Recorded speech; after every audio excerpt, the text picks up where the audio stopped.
Nul n'est à l'abri d'une cyberattaque et la Réunion semble intéresser de plus en plus ces réseaux très organisés. Le CHU est parvenu dernièrement à bloquer très rapidement un pirate informatique grâce à son centre de sécurité opérationnelle. Le mode de contamination était simple. Le cyberdélinquant avait réussi à pénétrer le système de l'hôpital via un agent en télétravail qui utilisait Internet. Le criminel de l'ombre voulait dérober les données informatiques du CHU.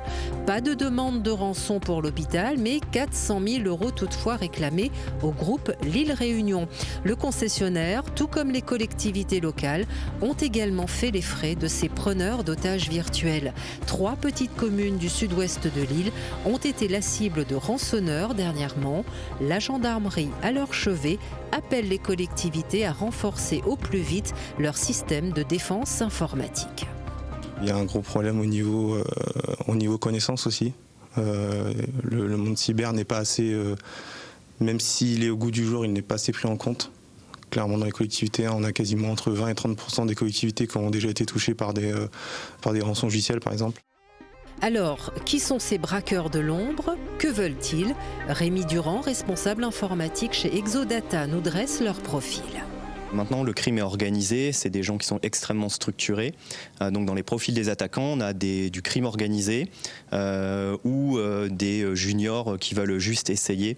Les profils sont très variés et il ne faut pas s'attendre à ce qu'il y ait un profil particulier. C'est pour ça que la menace, elle est grandissante, puisque devant nous, on a vraiment tout type de profil et parfois on ne sait pas à quoi s'attendre.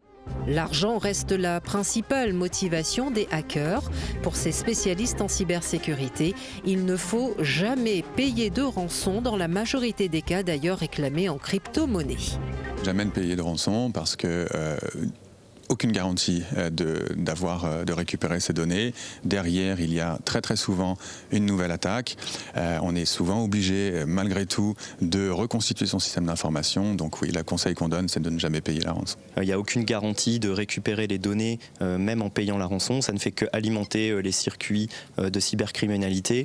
Donc c'est pour ça que c'est vraiment la consigne, c'est de ne absolument pas payer les rançons. L'année dernière, une centaine d'entreprises réunionnaises ont été victimes de cyberattaques.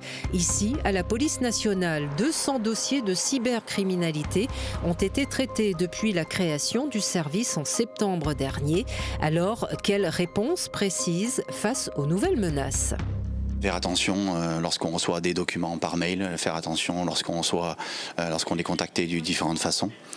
Pas cliquer sur n'importe quoi, et toujours vérifier la source de ce qu'on reçoit. Ça, c'est le premier niveau pour les utilisateurs simples.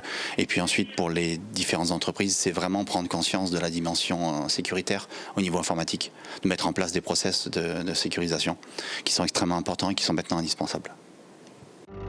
Le droit international en matière de cybersécurité n'existe pas à ce jour.